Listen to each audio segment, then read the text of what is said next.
Welcome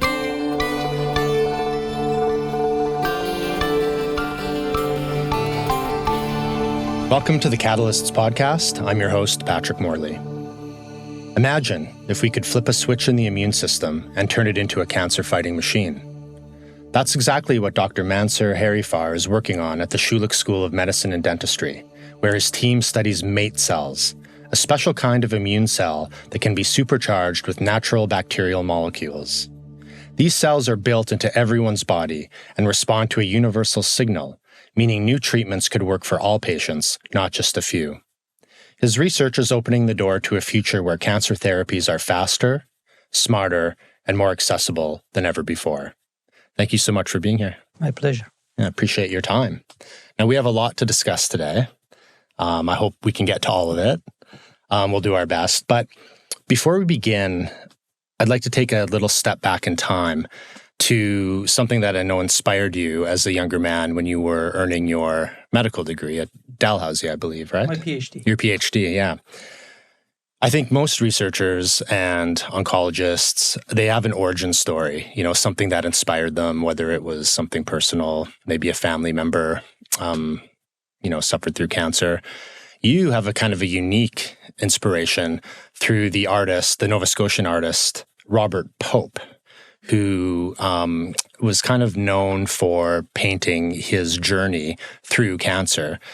He died quite young at 35, and his book of paintings along with text have been used in medical schools to bridge the gap for medical students between, the hard science and the research with a more human understanding of what a person goes through when they have cancer. So can you tell me who Robert Pope is and what he means to you, and then we'll look at some of his paintings. Definitely. So again, as you pointed out, when I was a PhD student at Dalhousie University, my project was focused on cancer immunology. And then accidentally, I came across a booklet featuring the artwork of Robert Pope. He had actually battled Hodgkin's lymphoma, which is the cancer of the lymphoid system. And he had already passed on. And when I saw that booklet, I started looking through really different paintings, or the pictures of the paintings. And those were really moving to me. And they also inspired me, to pursue a career in cancer immunology and immunotherapy. Again, we can talk about some of those paintings, if you wish, and then, I can tell you some details about that as well. Yeah, definitely. We have some here, actually. There's one painting for those listeners who are listening and don't have the accessibility of YouTube. It looks like maybe Robert Pope's partner, someone who cares for him, a young woman, sitting at his bedside, and we're looking at his feet kind of pointed to a lit window. Right. It's quite a powerful image. The woman looks quite sad. And what is it about this image that speaks to you? Yeah, absolutely. So what you see in this painting is basically he is looking through the window of a hospital room and he's seeing a large mountain. And really, according to him, like the artist, this actually represents the tumor burden, the cancer burden that a lot of patients and their loved ones have to actually encounter and hopefully overcome. Some do, some don't. But really, this was moving to me. So this really represents the cancer burden. Yeah, the mountain is a symbol of something that he had to, surmount, but maybe he didn't quite get there, right? Right.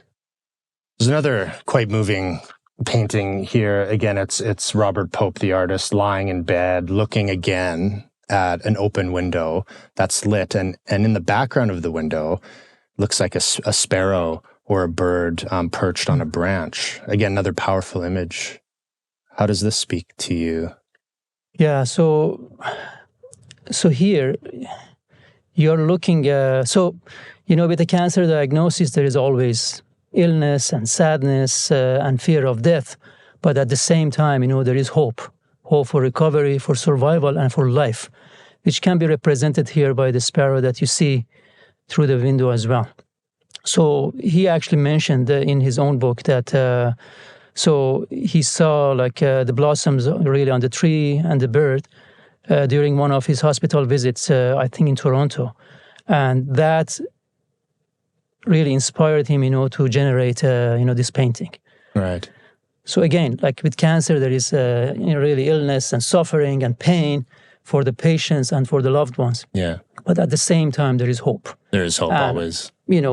I don't want to be jumping ahead, but basically I can tell that immunotherapy has rejuvenated hope for a lot of cancer patients. But we'll get to talk about that. We'll definitely talk about immunotherapies for sure. This final image, and again, his book has been used in medical schools. There are quite a few images that are quite profound. This one is a little bit different of an image. It's a little less realistic. It looks like, again, a patient holding what looks like a balloon in one hand while being kissed by, I don't know if it's someone who loves this patient. Can you unpack this one for me? It's a companion. Yeah. So basically, the patient is holding a balloon in celebration of the completion of a chemotherapy cycle. So as you know, a lot of patients, they have to go through chemotherapy, really multiple cycles. And really, as a result of that, they have to deal with a lot of side effects, adverse side effects that can be quite nasty. Right. Those include, among others, let's say, fatigue and nausea and hair loss and weight loss and so on and so forth. So it's not easy. So here, the patient is holding a balloon in celebration of that milestone. By finishing a cycle, he or she can be really looking forward to the future for survival, for recovery, for life, and so on. So one thing I can point out here, in addition, is that really at the time, immunotherapy, at the time, like when Robert Pope was alive, immunotherapy was still in its infancy. So we know that chemotherapeutic protocols and agents can be quite nasty, and the reason is they cannot really distinguish between healthy tissues and cancerous tissues. Yeah. So there is there's absolutely no discrimination. And that's also applicable, to radiotherapy as well. Right. But when it comes to immunotherapy, then due to the ability of the immune system to really distinguish between the healthy cells and tumor cells, you can actually focus on tumor cells and go after them. So the hope is that due to the natural ability of the immune system, to distinguish between tumor cells and healthy cells, you could actually avoid the side effects of really treatments like chemotherapy, right, or radiotherapy. Yeah, I mean, where radiotherapy and chemotherapy are almost like scorched earth, right? Everything gets taken out. Right. Immunotherapy has a grace to it and a precision. Definitely. Right. That is a step above, right? Right. Well, thank you so much for sharing your thoughts on these photos. Why do you think it's important for young, doctors, oncologists in training to get a sense of this world versus the world of the clinic that can be harsh? Yeah, I mean, you would need to put yourself in the shoes of the patients and the loved ones. So we have to teach medical students and residents and fellows that, yes, you are professionals in your field.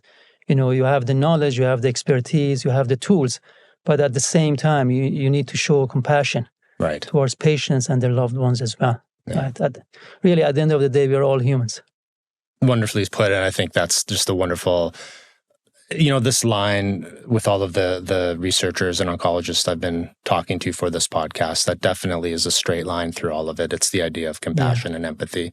And if I may add something else here, since then, probably it was 25 years ago when I came across this booklet, and I kept it and I cherished it.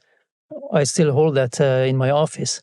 And from time to time, I show the pictures to my graduate students who are doing their PhD or postdoctoral studies as a reminder of why we do, really about what we do and why we do that.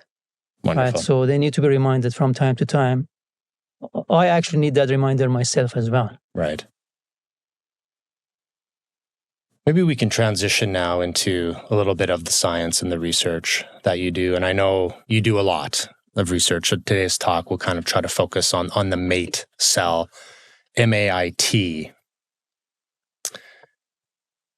For those of us who have never heard of them or don't really understand how they work, are you able to analogize what a MAIT cell is and its role in immunotherapy? Sure. Yeah.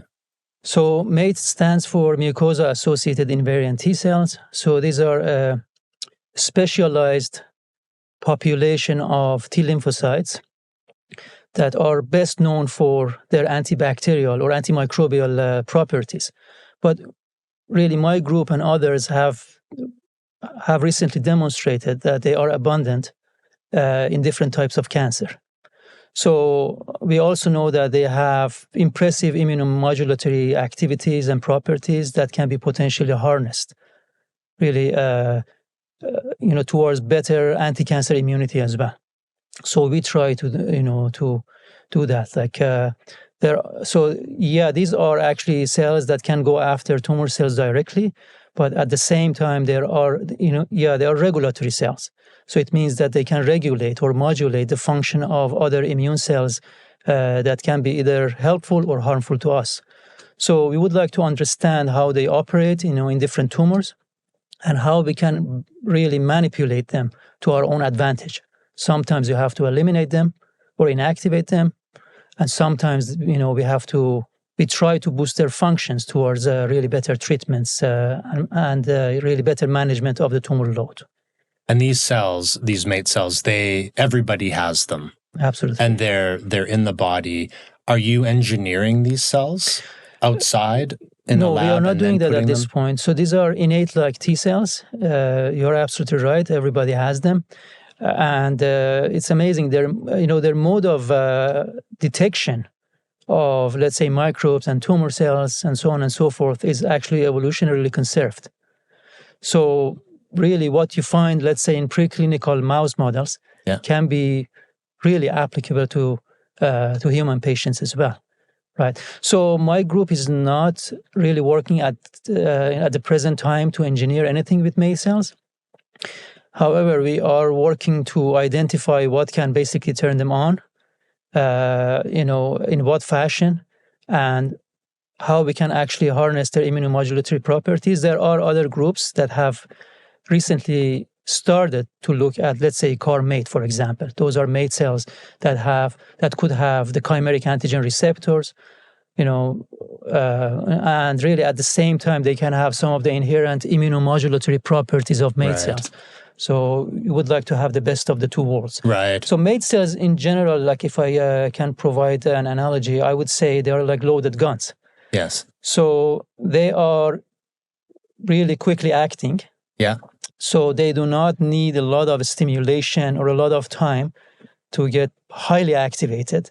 So we all have them. Yeah. They are present in tumor microenvironments, as I pointed out before, and they are in a pre-activated state. Right. So we can hopefully harness their immunomodulatory properties, in real life, clinical settings as well. Right. So if I get this straight, they're locked and loaded, and they're waiting. Right. To attack whatever needs to be attacked. To attack or to regulate the function of other soldiers. Right. Like for us, really, if you look at cancer, like you cannot basically, think about immunotherapy as just one cell type going after one molecule, right, or one, let's say, antigenic determinant of tumors. So you have to have a holistic approach in the tumor microenvironment as well. Right. So one beauty of MAIT cells and other innate like T lymphocyte is that, by targeting one cell type, you can modulate the function of a number of other effector cells as well. Right. So sounds that's like one powerful tool in this fight, right? Right. Now you mentioned tumors a lot. And I know, for example, Dr. Carl June, Taylor Prize winner this year, is sort of the godfather of CAR T cell immunotherapy, which has worked very well in leukemias and blood cancers. Tumors, on the other hand, pose, a much more difficult challenge.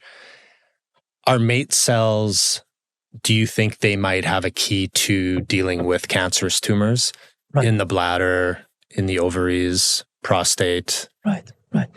Yeah, so as you correctly pointed out, CAR T-cell immunotherapeutic protocols have been working best, let's say, for leukemias and for tumors that are circulating in the body. There is a challenge, which is how to get those beautiful T-cells, they could be native T-cells or engineered T-cells, into the tumor mass. And that's really not an easy question. It's a feat to accomplish.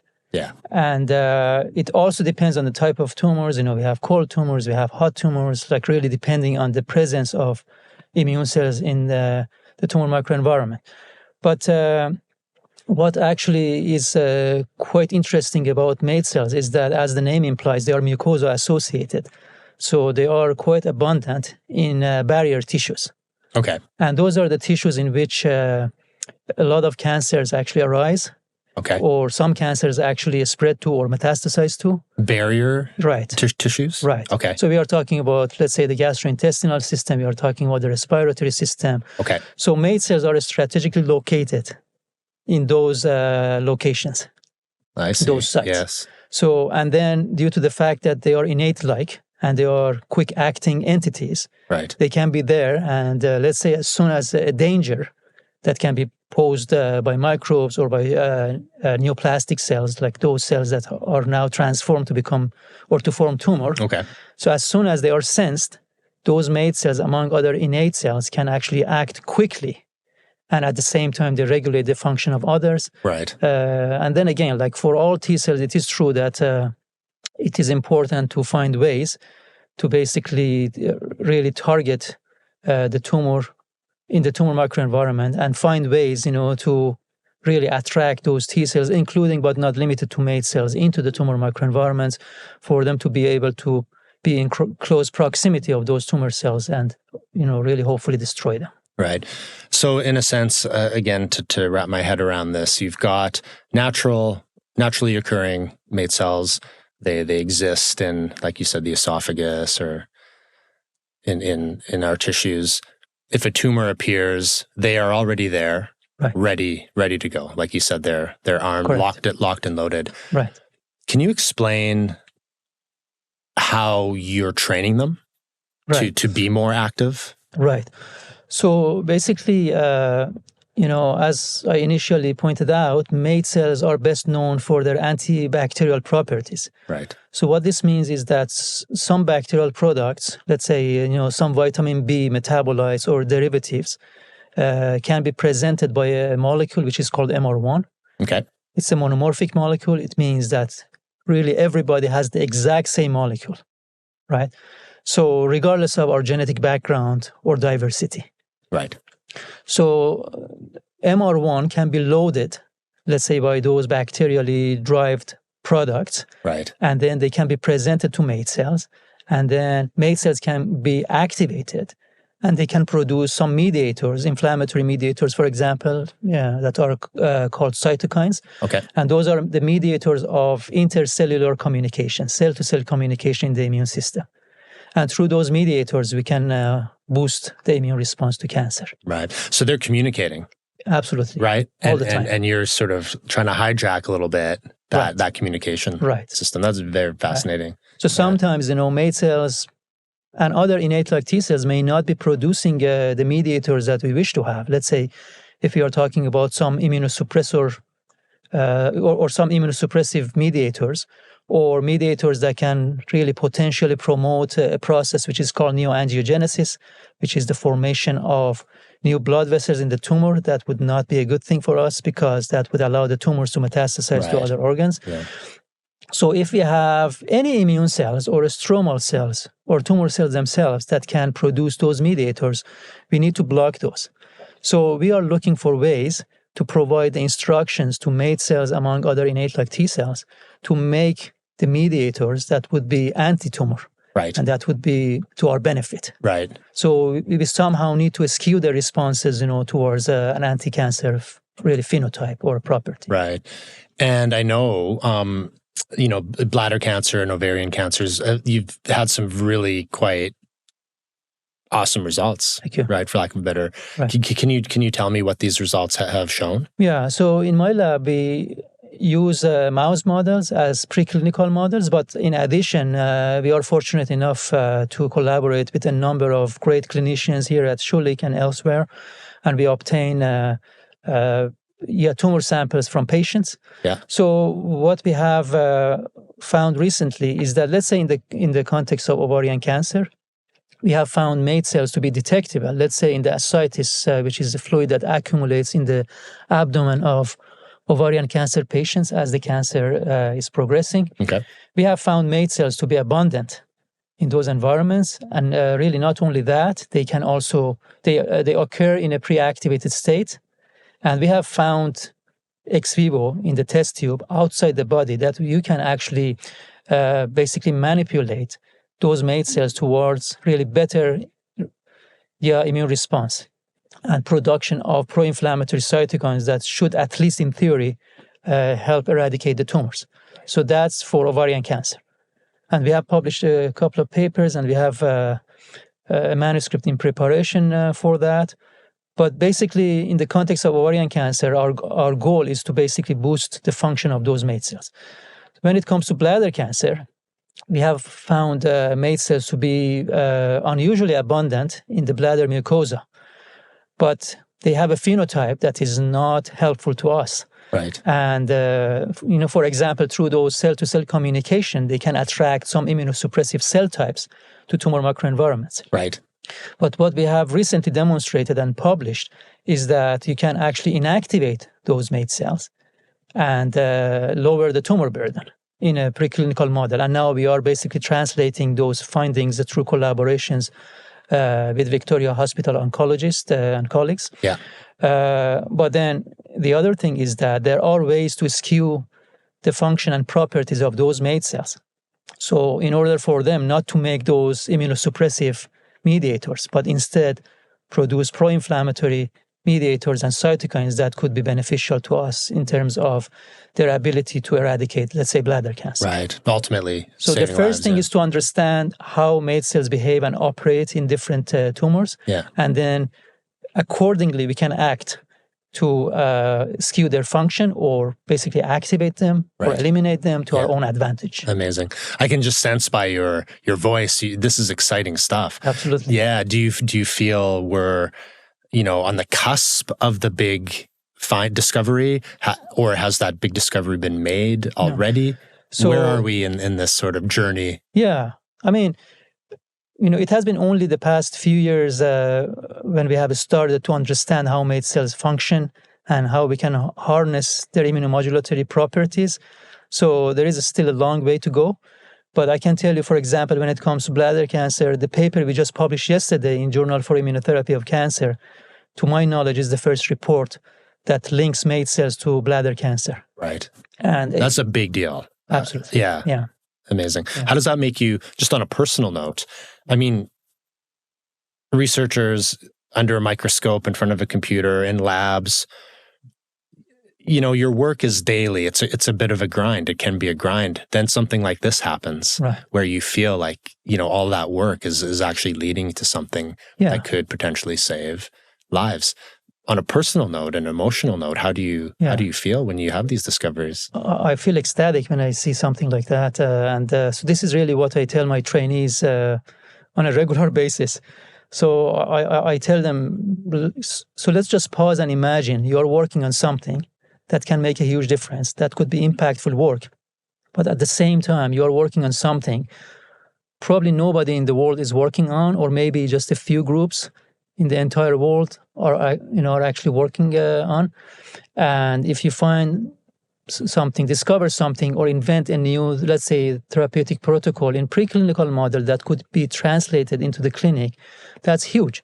Yeah. So if you think about CAR T-cell immunotherapy, like when I was a trainee, like we kept hearing about that.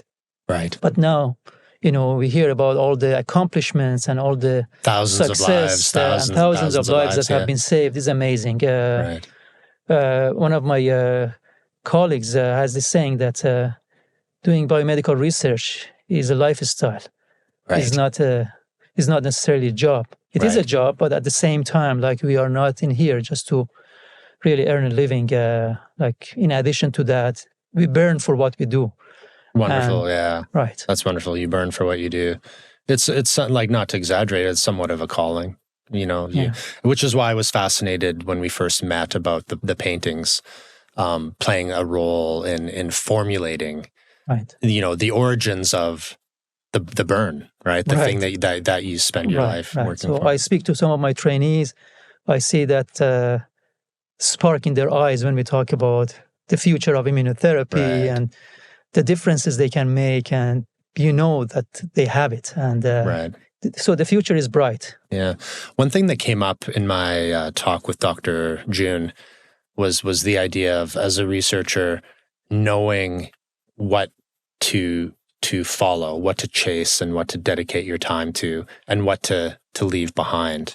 Right. What's your take on that sort of skill or intuition of when you were working on the MAIT cells, when you're having these discoveries in your mind, I'm sure excitement. How did you know, okay, this is maybe where we need to put our focus versus we're going to leave this behind? Right. So more specifically, like, if you think about conventional T cells, so those are the T cells a lot of people have focused on, including ourselves. So those are fantastic. So we are talking about, let's say, cytotoxic T lymphocytes. They can go after tumor cells and they can eliminate them. We can expand them. We'll have a lot of super soldiers in the form of conventional T cells and so on and so forth. But at the same time, like, when you think about really MAIT cells, we are talking about accessibility to treatment. So those conventional T cells are restricted by what we call MHC, for major histocompatibility complex antigens. So those are polymorphic molecules that can present, let's say, peptides to those T cells in order for them to get activated. But because the MHC system is quite polymorphic. It's extremely highly polymorphic. And so what that polymorphic means, yeah. So it means that really everybody is different in terms of what type of MHC molecule we can actually display. Right. Because of that, a lot of those conventional T-cell-based immunotherapies need to be tailored to the patient, which is dictated by the genetic background of the patient. But now imagine, so MAIT cells are different in the sense that they can recognize their antigen from the tumor or from bacterially derived metabolites and so on and so forth, or some drugs in the context of MR1. And as I mentioned, MR1 is actually monomorphic. That means all of us have the exact same molecule. Yeah. So what this means is that in the future, if you can develop and optimize MR1 or MAIT cell-based immunotherapies, those therapies can be applicable to everybody universally, right, regardless of their genetic background. Right. So with that comes really accessibility to treatments. So we can talk about donor unrestricted off-the-shelf therapeutics. Right. That can be basically really, that can really come through, let's say, as a result of, MAIT cell immunotherapies, for example. Right. We can, I think for listeners, we can't understate just how important the universality of the MR1 is. Right. Correct? Right. Absolutely. Yeah. So we all have the exact same molecule. So we know that MR1 can present, let's say, bacterial-derived metabolites, and those metabolites can be used as potential immunomodulatory molecules to activate MAIT cells in order for MAIT cells to make those mediators that can boost the immune response, for example. Right. But really, at the same time, one area of science in the realm of MAIT cell immunology is to identify really novel molecules that can be presented to MAIT cells. They do not necessarily have to be derived from bacteria. There are some drugs or drug-like molecules that can also be presented to MAIT cells through MR1. And the search goes on, to identify new molecules that can be bound by MR1 and presented to MAIT cells. And so it's not just to activate MAIT cells, it's also to activate them in the sense, or really in a way for them to make those those beneficial mediators of inflammation and anti-tumor immunity. Right. Universally across the board. Right. To give them, the right instruction. Yeah. Right. So, a lot of people might be familiar with, say, a bone marrow transplant for leukemia. And I think that's what people might be able to understand, is that you need a donor that matches. Right. Right. And that's always a complication, because although we are very genetically similar, we do have small things that are different, right? And so, do you mean to say that eventually, or the goal, maybe the dream, or is that there'll be off-the-shelf medicines that will be universally applicable without having to go through the rigmarole of, testing to see if there's going to be a match or not? Yes. So conventional tumor vaccines that basically harness the peptides that can activate conventional T cells, they should not work for everybody, because everybody is different, because those peptides are presented by different molecules, and every one of us is different. Right. Right. But when it comes to MR1, those off-the-shelf therapeutics, those agents that can potentially be presented by MR1 to activate MAIT cells, those expanded MAIT cells that can be stored for future use, they can be really viewed as off-the-shelf therapeutics that can be saved and basically used for every patient. They are donor unrestricted. You do not have to worry about the genetic and the genetic incompatibility between different individuals. Right. So the body's not going to reject the treatments. Right. Yeah. This mini-series is in support of the J. Allyn Taylor International Prize in Medicine. Cancer, again, what I've learned doing this podcast is that it's really good at adapting and hiding from these treatments. MAIT cells, seems to me, they are very effective, and they might be the one of the clues to that problem of cancer's hiding. Is that true? Yeah. So again, we would like to have some entities to go after cancer, really including those conventional T cells. But really, at the end of the day, they need to receive the right signals, and those signals could come from their interaction with tumor cells, their interaction with other immune cells, including but not limited to MAIT cells, and through those mediators of cell-to-cell interactions or communications that could come from MAIT cells in large quantities. So one great thing about innate like T cells, including MAIT cells, is that they can produce large quantity of those immunomodulatory mediators on a per cell basis. Yeah. So cancer's hiding. It's hiding from the immune system. Right. It wants to hide. Right. That's what it does so effectively. And the T cells, the MAIT cells, are better equipped now to find those hidden cancers. Right. I can give you an example. So we know that some tumor cells, really inside tumor masses, they actually, downregulate the expression of those MHC molecules that we talked about. Those MHC molecules are the molecules that can be detected by those conventional T cells. So by basically really removing the expression of those molecules, they actually escape immune detection by those conventional T cells.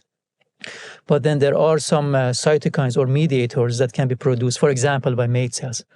Typical example is interferon gamma.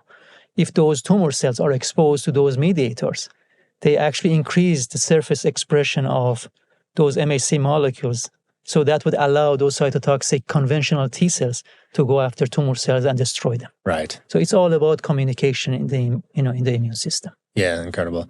Chemo, you mentioned at the beginning of our talk, chemotherapy, radiation, radiotherapy as almost a scorched earth, right? Do you feel like immunotherapy has the potential to replace these therapies, the chemo and the radiation, or do you always see a future where cancer treatment will be about a mixed bag of treatments? Yeah, I think, so that's a great point, great question.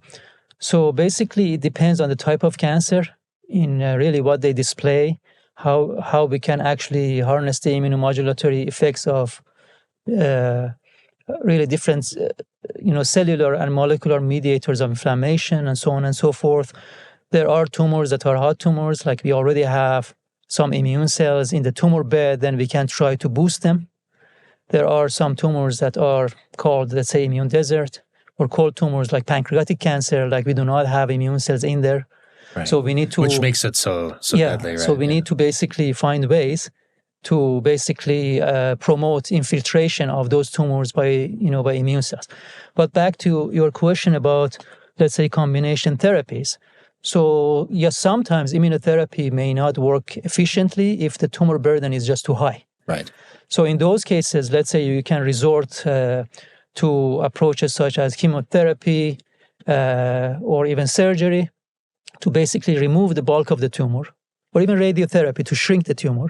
And then you can introduce immunotherapy, and then you give the immune system a better chance to basically deal with the tumor burden. Right. So combination therapy could be something that is really important. And one thing I could add here, just about the uniqueness of these MAIT cells. So MAIT cells have a unique ability to express a molecule on their surface, which is called MDR, for multi-drug resistance protein. Okay. So what this means is that if you are exposed, to those, chemotherapeutic agents, so those are chemicals that can be really nasty. Right. And those MAIT cells can actually expel those chemotherapeutic agents, and they survive. So what this means is that if you find MR1 or MAIT cell-based immunotherapies, they can be combined with a number of, or with some chemotherapies, and really MAIT cells would not be destroyed as a result of a collateral damage that can be inflicted, by chemotherapy. Right. So they identify the chemo drug and... Right. So they have that pump that can basically expel those nasty chemotherapeutic agents. They can survive. And when they have the chance to survive, they can do the tricks. Right. I understand how that could be of a great benefit. Definitely. Right. It's exciting. Yeah. And I think you mentioned you have a paper being published Monday? Or No, yesterday we published a paper in Journal for Immunotherapy of Cancer, in which we showed the abundance of MAIT cells in bladder cancer. So we did this through preclinical models. Right. We did some MRI imaging of the mice that have bladder tumors. We also did this bioinformatically, like really basically looking at some data sets from cancer patients, from tumor samples, and also by obtaining, some samples from patients. We looked at this in mice and humans, and we find MAIT cells that are detectable and abundant in the tumor microenvironment. And we found that they can be manipulated towards less tumor progression. Right. Big deal. Can you take me 5 years, 10 years down the road? I know it's difficult when you want to stay focused on the moment. Right. Do you see a future in 5 or 10 years? Yeah, I definitely see a future. I envisage a future in which, let's say, novel MR1 ligands, like the molecules that can be presented optimally by MR1 to MAIT cells, are generated, and they can be used in the clinic to activate MAIT cells and to expand those MAIT cells optimally. So in order for us to have a lot of those super soldiers, and we can store them and use them as off-the-shelf therapeutics. So the future is bright in the field of immunotherapy in general, and for our research niche as well, in terms of MAIT cell immunology, and so MAIT cell-based immunotherapies. It's the present and the future of cancer treatment. For a patient, 10 years down the road, what would they expect that's different than a patient maybe 10 years ago being diagnosed with, say, bladder cancer?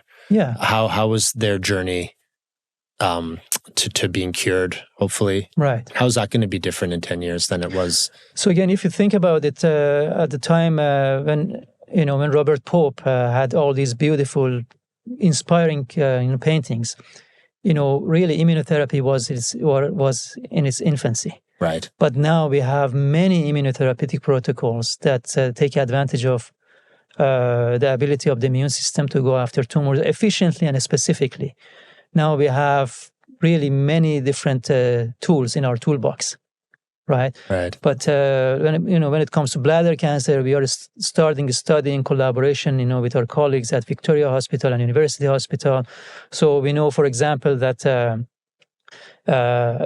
some patients receive a form of immunotherapy, like an intravesical injection of a molecule or